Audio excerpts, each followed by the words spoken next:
He runs the East-West Shrine Bowl. Of course, that's up in the Dallas and Fort Worth area. We've discussed that with Eric Galko, who also, because of that, knows the college talent inside and out. Good to see you, sir. Nice to have you. Is there any kind of, as you get a week away from the draft tomorrow, is there any kind of like emotions that you get for someone like yourself who analyzes this stuff every day?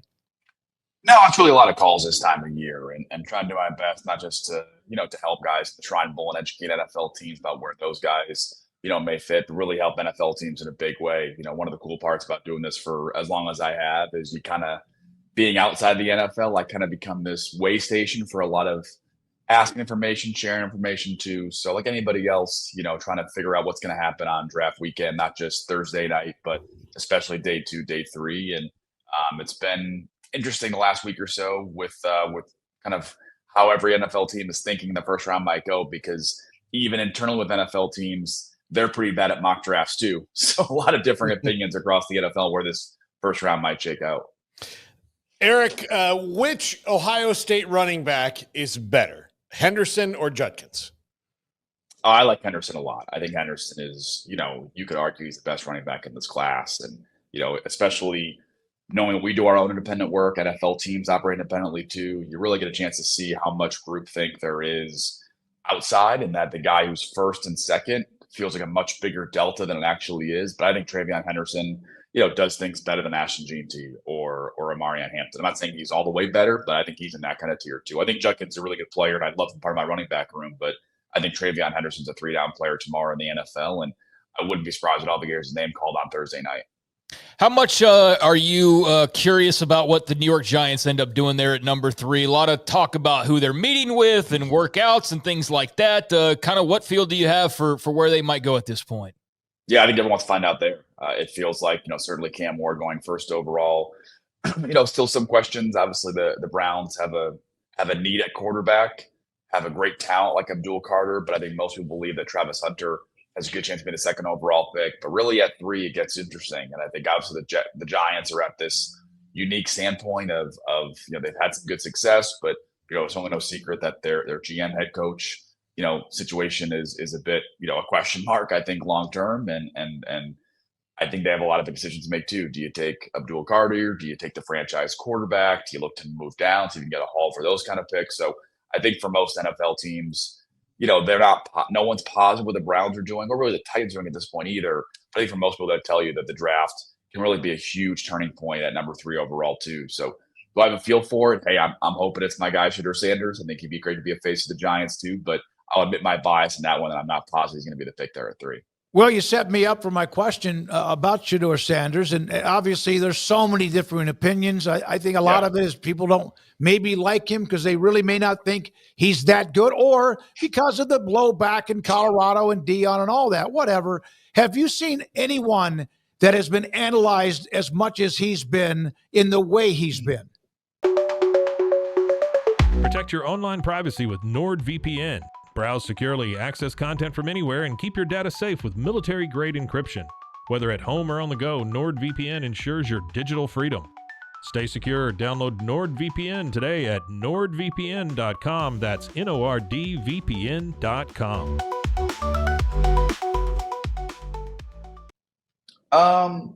I think there's some quarterbacks the last couple of years that people had to dive in more about kind of, all right, let me figure out who this guy is. I think celebrity-wise, it's him, Johnny Manziel, Tim Tebow of the last 2 decades of like celebrity status of a player, which makes it the evaluate him more challenging. I mean, I get it. I got a chance to know Shedeur a little bit, know the people he's around, and I'm very comfortable with him and knowing what he's going to be in the NFL, and he's going to be as a leader in a locker room. But I totally appreciate that. NFL teams are getting, him in a job interview setting and only the last 3 months. So I get that he's a more challenging, just like Johnny Manziel and Tim Tebow were more challenging, interviews because of their celebrity status and how well known they are. But, I talked to a team just a little bit ago, and that's not going to take Shedeur, but they met with him and like, hey, we feel good about it. Like, obviously he benefits from having his dad and all these great people around. And like, I think that stuff gets overblown in terms of who he might be in the NFL. And I think we forget often that, what character, whether it's a question about how, this guy's makeup or if a guy had an issue in his past. NFL teams don't punish the past. They're trying to predict the future. And I think if you're looking at Shedeur and what he's done in his college career, leadership-wise, winning-wise, overcoming the celebrity to be successful, you predict that to the future. Some teams may say, hey, I was going to fit in our locker room. But I think every team's going to say, like, hey, there is an obvious path this guy can be successful in the NFL level on and off the field. Is there someone you feel is being touted as a first rounder who might be overdrafted in that regard?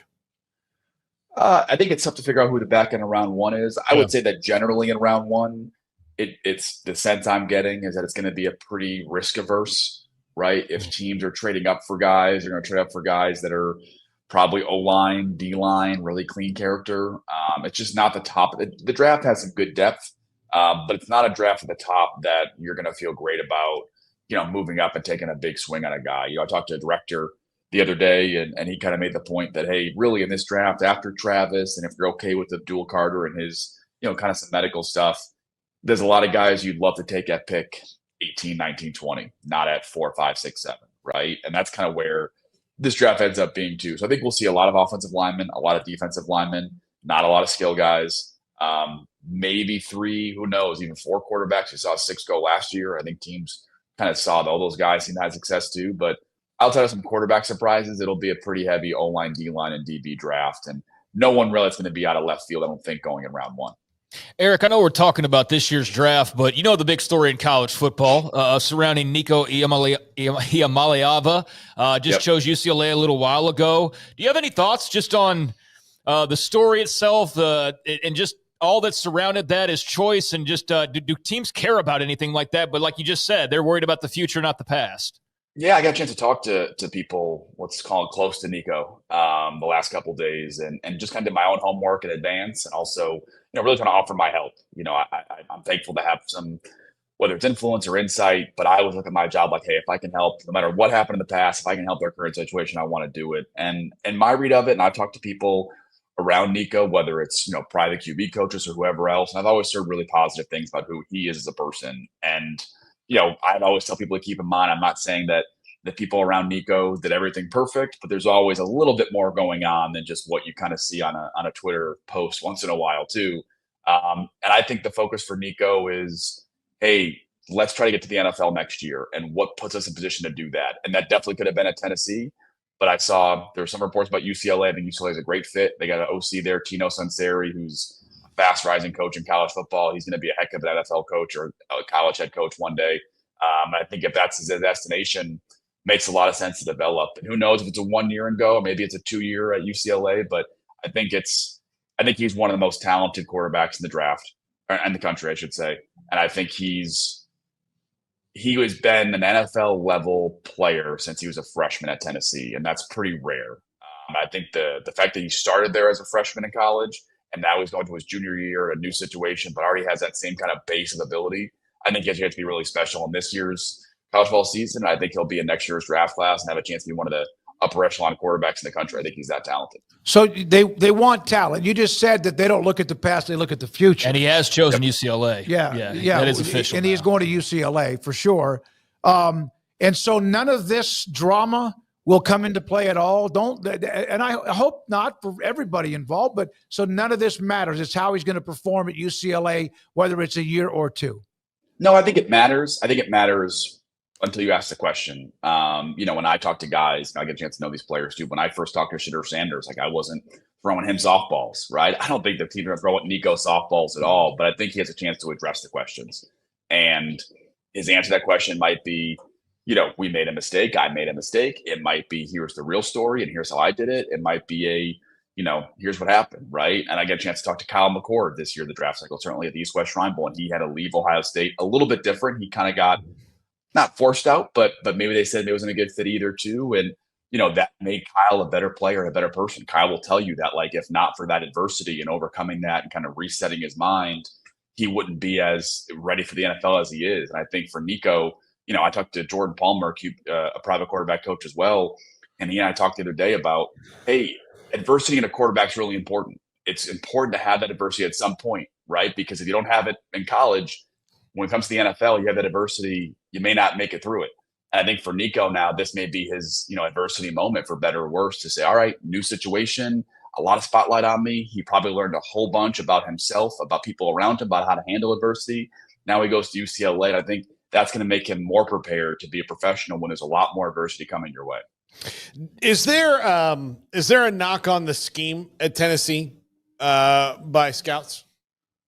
No, not in particular. Okay. It's certainly a lot of attack deep, throw deep. And, Hendon Hooker did it and did a great job. Joe Milton, different kind of player, but he certainly attacked deep. And then, this year, I think all the receivers averaged like 19 yards a catch with fewer catches, right? A lot of go balls there and a lot of underneath stuff as well, too. But, I think teams, there was a stretch there in the early 2010s where every NFL coach was like, oh, those college schemes, you can't use them. And I think they all figure out how to assess it and how to evaluate it, too. And I would say for schemes more like Tennessee, where it's trying to scheme guys open more, a lot more bubble screens and quick stuff and then deep stuff, you just got to isolate some plays, and maybe you have fewer plays to get a full sense of who that player is versus a more pro style. But, hey, I'd rather a quarterback who has a lot of success and those filtered throws, he still looks pretty good, versus a guy who's trying to run a pro style offense with no chance of being successful, too. So sometimes just seeing a guy throw the ball deep and throwing the ball well is still pretty appealing to NFL teams. I was watching a segment about the draft, and so they were bringing up Nico because of where he might play. Now we know it's going to be UCLA. And there was actually also an article that they looked at Tennessee's offense. That's why I think Craig also asked that question. And there were thoughts about the way NFL scouts started to look at wide receivers and quarterbacks that were at Baylor with Art Briles. There's nothing like that as a comparison? Because they started to get the bad rap. Yeah, I think that was the prime time, right? When it was like, hey, receivers or quarterbacks in this system don't work out. And I think we've kind of figured that piece out too. A lot of great quarterbacks in college, in high school and college went to those offenses like the Art Briles disciples and then went to have great NFL careers. Hey, when Lane Kiffin was at Alabama, a lot of those guys ran some of those same type of go balls, quick RPOs, screen stuff, and still had success in the NFL level too. So I think that's kind of moved past. But again, talking, how we evaluate quarterbacks, I think a lot of NFL people that do a good job evaluate quarterbacks is you watch all the throws, but you do your best to filter and using the tools that we have to watch the non-RPO, non-screen, non-obvious throws and just watch those plays and watch them on third down, watch them scrambling. You can do so much to isolate plays and watching guys now that I think you can really get a good sense of who these guys are too. So, certainly it's easier as a scout if you're like, hey, this guy's playing in the SEC, running a pro style offense. It's one tight end, one running back, obvious stuff. Sure, that's easier, but I think you also want to see guys have success. And if having success means using the incredible receiving talent we have in college football right now too, I think you'd be naive as an NFL scout and that's a bad decision. If it's not the Giants for Shedeur, do you think it's the Saints? I think the Saints are absolutely going to be in the mix for a quarterback in the first couple rounds of the draft for sure. I think Pittsburgh, is kind of sitting there and doesn't have really an identity at quarterback either. Mason Rudolph, maybe someone else in the free agency or trade market. But I think those are the teams outside of the Browns and the Giants that make a lot of sense. And I think if you're the Cleveland Browns, it's Joe Flacco, it's Kenny Pickett, and then who's your guy for the future? If you're the New York Giants, you got Jameis Winston and Russell Wilson, and who's your guy for the future too? So the Browns and the Giants have always, since the Shrine Bowl, since the end of the season, made the most sense for Shedeur, in my opinion, just me talking. And how they built their roster this offseason kind of tells you that, hey, maybe a guy like Shedeur makes a lot of sense for both of those teams. But certainly the Rams are also a dark horse, like a quarterback early. The Steelers I mentioned, the Saints. Like there's a good number of teams that when you got a guy like Shedeur Sanders that maybe not in the top 10, like those guys don't fall very often. And when they do, you'll be surprised at which teams look at quarterback extensively. Who would you say Cam Ward is who's in the NFL now? Baker.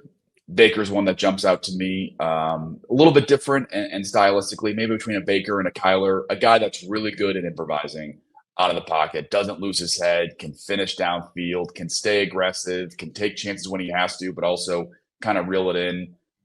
Baker, like Cam, are not like elite athletes, but they can certainly move, and they're really decisive runners and getting out in space. And I think the Baker Mayfield, remember him as a draft prospect coming out of Oklahoma. A lot of NFL people and coaches, and even I think Hugh Jackson made a comment about it if you look back at that draft class, where you just can't describe how important of a leader he was for that Oklahoma team. You go to Miami and talk to Cristobal and their staff, it's a very similar vibe of Cam Ward. Like I think Cam Ward was worth 6 wins at Miami this past year just because of his leadership and culture. That if he's not there and it's somebody else, maybe they're a 500 team. That's how impactful Cam Ward was for that Miami football team. And I think a lot of NFL personnel that have been through that have talked to their staff will tell you, hey, that's why Cam Ward's a franchise quarterback, because he's going to really change your identity with how he leads, with how he wants to win. Shedeur will do the same in a different way, but that's what Cam Ward and Baker Mayfield have in common. Eric, I'll tell you, I watched every Miami game last year.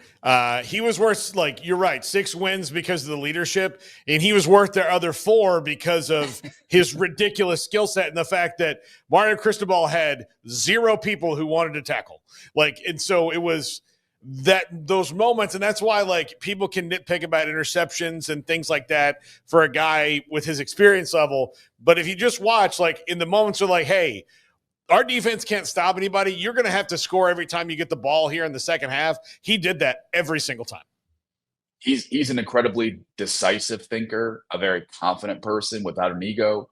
I joke all the time about Cam too. I got a chance to know him a little bit now too. Like he'll say what's on his mind and mean it. And some people initially are like, I can't believe he just said that. But I know at Miami, they tell stories about, he gets there in the first practice, it's a player run, and he's basically leading the practice to the new receivers. And the first drive they do together, he's yelling at Xavier Restrepo. Like, he took command immediately. And it's in a way that's so dry and so direct and so confident without being I'm better, but with like, hey, this is the standard we're going to set. And again, I think people at Miami will tell you, like, the standard that he set was the most important of any coach or personnel person on the staff too. And the Tennessee Titans are going to get a guy like Cam Ward who can really reset that culture on offense a little bit moving forward. Eric, it's still amazing. We had Eric Morris, North Texas football coach, who, of course, is the one that discovered Cam Ward. He had basically no offers, no interest. Found him while saying, I got intrigued by him because he was a damn good basketball player, which, can transfer over. How many, I'm sure that's a rarity. Would you think a guy who's going to be the number 1 quarterback taken that nobody looked at or knew much about at all? And that says a lot about Eric Morris at North Texas. Oh, Eric Morris is a heck of a coach. Fun story. When I was at the XFL back in 2018 and 2019, we were looking at, a good mix of experienced coaches, but also young and rising guys. And the 2 guys we were, trying to talk to a little bit were Joe Brady, ended up being a pretty good coach as well in the NFL, and then Eric Morris back in 2018, 2019. We've liked Eric Morris for a long time. I really know the talent, and I think he's doing a great job there in North Texas. But I know Cam Ward and Cam Ward's family speak so highly of Eric. They're still very close because I think Eric saw the talent that a lot of people took some time to go see. And pretty early on at Incarnate Word, NFL scouts, when they got word who this guy was, watched him, were like, that guy's the NFL guy one day. And that's a huge testament to Eric Morris to give Cam a shot. And Cam was with him at at Incarnate Word and then Washington State. And I think he owes a lot of, not a big amount of debt because certainly Cam earned it, but I think he owes Eric Morris a lot for finding him and approaching him too. And, those early years at Incarnate Word, I talked to a scout just earlier who has that Texas region. And I was like, who's the best quarterback from your area? He's like, can I count Cam Ward when he was here at Incarnate Word? That's how talented he was back then. So credit to Eric Morris and Cam for going from Incarnate Word to now one being a head coach and one being the first overall pick. How many GMs, personnel, whoever, how many of them send out fake flares or get someone to say something between now and the draft just because they're playing mind games?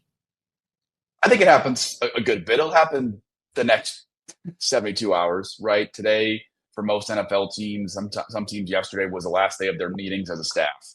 So all these NFL teams will bring in all their scouts, all their coaches, and kind of put their last bit of board together, have their debates in the war room. And then after today, the board's kind of set. Now it's up to the GM, the head coach, and the owner to decide not only what their strategy is going to be and how they're going to draft guys, but also how to get the guys they want to. So it'll be trade calls, but also be kind of leaking stuff out there in the media. So I would say, after today, tomorrow, I'd be very cautious what you kind of believe, unless it really makes sense from a football standpoint, what happens. But it happens, of course. You would if you were a GM too. Sure. Hey, we want this guy. Let's like this. I know one team that really wanted a certain player in last year's draft, and the morning of the draft, they leaked something in the media to try to hurt that guy to make sure they got him. They put out negative stuff on the guy they wanted to see if they get him at a later pick as well too. So it's pretty common, and it's maybe shady business, but it's the business of the NFL. Yeah, it is. Anyone else? Eric, thank you, buddy. Good luck in the next week. And, man, we do appreciate it. I don't know where you'll be Wednesday. if you have time on the eve of the draft, we'd like to get you one more time unless you travel. And even if you then, we'll hunt you down and get you on the show. Appreciate it, guys. Thank you. Eric, I don't think he said yes.